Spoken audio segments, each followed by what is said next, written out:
Hello, everyone. I'm Martine Bresson. Welcome.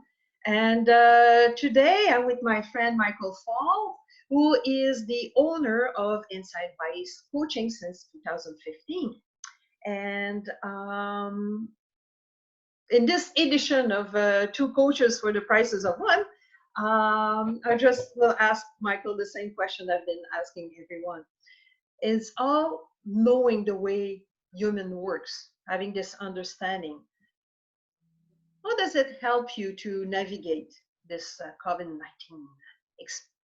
time, I guess? I was going to say experiment, but it's strange time. Sometimes it seems like an experiment. Yeah. Well, thanks, Martine. I appreciate you inviting me on. So the question, how is the understanding of the three principles been helpful in navigating COVID-19? It's a good question. For me, what understanding the three principles really speaks to is an equality among people, knowing how I create my experience of life, knowing how the human experience of life is created, for me creates an equal footing. So it's really brought a level of compassion to me when I see other people. So what I have found is that in a general sense, I'm far less judgmental. I'm far less prone to concern myself with why someone is saying or acting a certain way, because I know that their experience is being created out of innocence. There's a system behind at work in our creation, and that, as I say, that creation is an equalizer. So in terms of how it's helped me navigate, I guess an easy example is, my wife, Julie, who is still working, has been subject to a whole bunch of rules and regulations, many of them seemingly abstract. And watching her struggle with them from time to time, what's becoming very clear for both of us is that the people that are making the rules that she has to follow are doing the best that they can. So whether Julie agrees with them or not, the rules that are being handed down from people that are doing the very best that they can from their level of consciousness. So I've referred to the equalizer piece already, but I think that's probably been my largest takeaway, is that regardless of the experience that someone is having, there is an innocence in how that is taking place. So it's allowed me to, well, as I said, be more compassionate, but also take any sort of personal affronts out of it. So if someone is upset, or if someone is reacting in a way that befits them, whether I agree with it or not, it's very easy for me to accept it. So I think that there's sort of a triumvirate of I've become less judgmental, more compassionate, and I take things less personally now than I may have in the past. So all of those things I find are very helpful, especially when you're discussing something as what's the word I'm looking for? Contentious, maybe. It's the opinions that people are accepting now of COVID. There are some people on the side that we've clamped down too much. There are other people on the side that we haven't clamped down enough. And what I've really found is understanding the creation of reality as humans do it has left me free to listen to people without needing to impose my bias onto it, because I know it's just, and I don't mean just theirs, but it's their wonderful opinion. It's their wonderful self expressing themselves. And so it's made it very easy for me to listen to people that I actually fundamentally disagree with. So I have my opinions on this topic. And for someone who doesn't share my opinion, 5 years ago, that would have been I would have been fairly determined to prove them wrong or me right, depending on how you want to weigh that, right? Yeah. So now it's just made it so much easier to allow people to have their own experience without feeling like it's a commentary on my belief.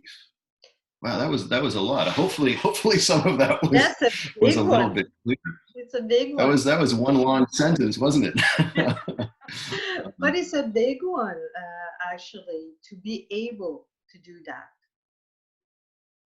No, to go from, oh, I need to prove them wrong or me right, and to be accepting and maybe even curiosity of what the heck, why, what make them tick in a sense. So it's a big one. Well, and you hit on something. Maybe it's compassion, lack of judgment, and curiosity. The other thing, I think you're spot on with that. Personally, I've become more curious as to not even why people think what they do in terms of it being okay. I've got it. You have to explain it to me so that I can accept it. But a legitimate curiosity about how people see the world, right? So I know how this experience, not experience, but I know how this description of mind, consciousness, and thought translates itself in my life. Mhm. But I'm curious to see how that process or that those three things translate themselves through someone else's life. So it's more, yeah. I mean, the curiosity piece is huge, right? And it's in the ability to sit in curiosity, knowing that this is how the creation is happening. It just makes it so much less personal. There's no more, there's no conflict or no resolution, or like I said, there's no need or desire to be right. There's no need or desire to make the other person wrong. It's like a co-creation almost, or an exploration of that curiosity. I'm really glad you brought that up. Yeah. What hmm, excuse me. um the biggest place, another big place where I see it is, and this is maybe a little general, but I see it in my relationship with my children. So maybe this is not quite so much COVID, but in seeing the innocence of their creation, it has enabled me to be more in the moment with everyone that I speak to.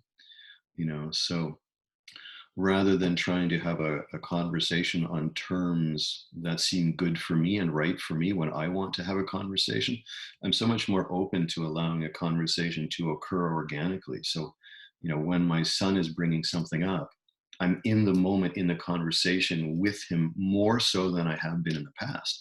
I wish I had I wish I had found this understanding when he was still more formative, but I'm really happy to have it now, because our relationship is just it's just expanded and blossomed. And I don't mean to belabor this point, but it's I think the biggest thing has really been that this understanding has allowed my relationships to flourish and to be unbridled.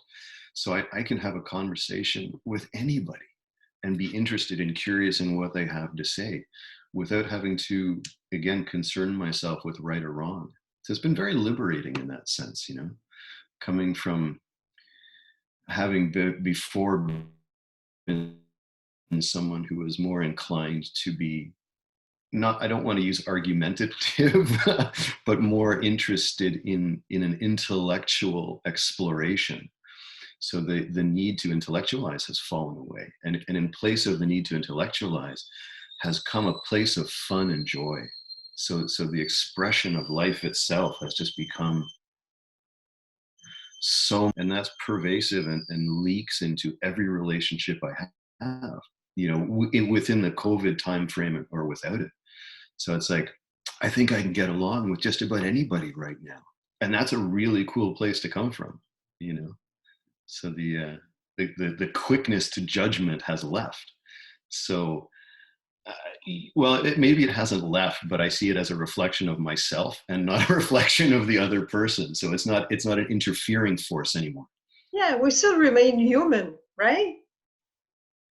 Yeah, Well, and if it's possible to have become more human, I'm not sure if that's possible or not, but I feel seeing how it works has opened up a whole new level of humanness. I might be making up a word there, but No, it's it's there's this beautiful expression of humanness, and you know, and the underlying layer in that is of harmony. You know, so what I said originally about it being an equalizer, you know, it puts every single person on the planet on equal footing in terms of their expression and in terms of possibility and potential. I mean, it's a beautiful. It's hard to it's hard to be judgmental of someone when you know they're creating their world exactly the same way as you're creating yours. So in effect, if I'm judging them, I'm really judging myself. You know, and so mm, that was a big thing to say. because we're That all was a one, big. right? Yeah. Well, I mean, I wasn't sure if we were jumping into that depth of conversation, but yeah, no, absolutely.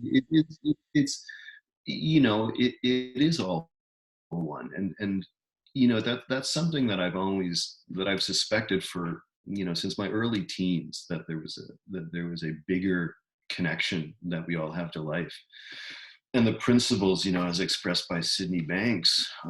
And I mean, I've looked at Buddhism, I've looked at, you know, Indian, like, I mean, I've looked at a lot of stuff, but it was really through Sid's articulation of the principles that the oneness of life made sense to me for the first time, where it stopped being something that I suspected was true and sort of tipped the scales towards being something that is true. So, you know, when we look at, you know, politicians that may or may not be saying things we agree with, Mhm. we still have the ability to say they're, and as difficult as it might be, you know, when we're being honest, well, they're doing the best that they can. I might not agree with this person. Um, and in a lot of cases, I certainly don't. You know, I won't name any names, but I'm able, trying to be politically correct, Yeah, I'm able to yeah, I see get that, you. Most of the names. I'm trying, right? Nonpartisan. It's, you know, the ability to see that that person as well. You know, even the person that you deeply disagree with is still doing the best that they can from the best place that they can. You know, and that innocence and freedom in there is just, it just opens the doors, or at least for me has opened the doors for so much more, so much more of an expression of love, um, both towards myself and into every relationship that I have, whether it's, you know, talking to my son or talking to my partner, or, you know, or, you know, seeing a grocery worker, you know, who are on the forefront right now. There's just, I have so much more appreciation and I don't know, understanding for everyone else's right to their opinion and their expression of their own life. You know, I don't have to. I mean, I guess the judgment piece is a big one for me. Watching that fall away, or at least seeing it as a mirror. You know, if I'm being judgmental of someone else, it's really myself that I'm judging. So, yeah, no, the principles have been very neat to come across, and it would be nice if this understanding, or the understanding of oneness or connection to life that we all have, was something that was taught a little bit more, you know, throughout our school system. I mean, I long for a world when everyone has this understanding, or a version of it, if not this understanding. But yeah, we are all part of one life expression, and it's hard to be it's hard to treat other people poorly when you see them as an extension of yourself, or at least of the same origin, or of the same life force. I'm not sure exactly the wording there, you know, out of my depth a little bit with that. I suspect brighter minds. You got to get Dominic on to explain that. No, I get what you. Sorry, Yeah. Well, you know. yeah. I think this day is coming. Um, with Sparks curriculum and my mental health Mhm. rocks, and what's the other one? The other one, also from the UK. Um, Yeah. He's I've been forgotten it as smart. well. Anyway, so there's hope. There's Well, hope. I think there's nothing but hope, and that's maybe another piece. You know, it's there's nothing but hope. There's nothing but possibility. When you understand how thinking works, how thought works, there really is nothing left but possibility, and our ability to get in the way of that possibility by being too caught up in our minds. When we see through that, we see that the only limiting force is really our belief in what we think. And when that falls away a little bit, then for me anyway, potential has expanded exponentially. You know, there's no the limitations. What I, Michael, see myself as being able to do has changed massively. You know, the shift towards, if you will, the good being potential and possibility in every moment has just been massive. It's been a huge shift. Yeah, it's a good question. That was, I hadn't, I mean, I've been thinking about it on and off, but I haven't actually had to had to answer the Well, question. yeah. Whoops. I think I froze with my internet. This has been helpful. Well, it's excellent, Michael. And I spring the question the last minute. I want people to think about it. I want what first comes out. Yeah. So free. Be able to reflect back, and hopefully some of it will have resonated for them, you know. Sorry, my internet cut for a few minutes, probably because, like you, too many people on the internet at the same time. Now, the one kid doing an exam and the other one working on projects. And wow. Okay, so sorry about the cutoff. No, that's quite all right. It's amazing to see how abundantly life still has gone on, right? I mean, you talk about a son taking an exam. You know, it'll be interesting to see how much good comes out of this. You know, like the again, what I alluded to about potential and possibility. You know, and it's perfect now that it happens now rather than 3 years ago when we didn't have all this technology. It would have been a totally different experience, right? Absolutely. It's almost like it occurred when humans were ready to deal with it. I mean, that's that's a lot. But well, we won't start this discussion right now. That's right. Michael, thank you for your time. And I will put also your where people can find you. The website link. Yeah, it's just www.insightbasedcoaching.com. But you know, that's all. That's good, Martine. I really thank you so much for inviting me on. That was very cool. I enjoyed that a lot. It was really good. Hopefully someone else gets some value out of it. Well, that's the plan. Thank you, Martine. Thanks so much. Cheers. All right, bye bye.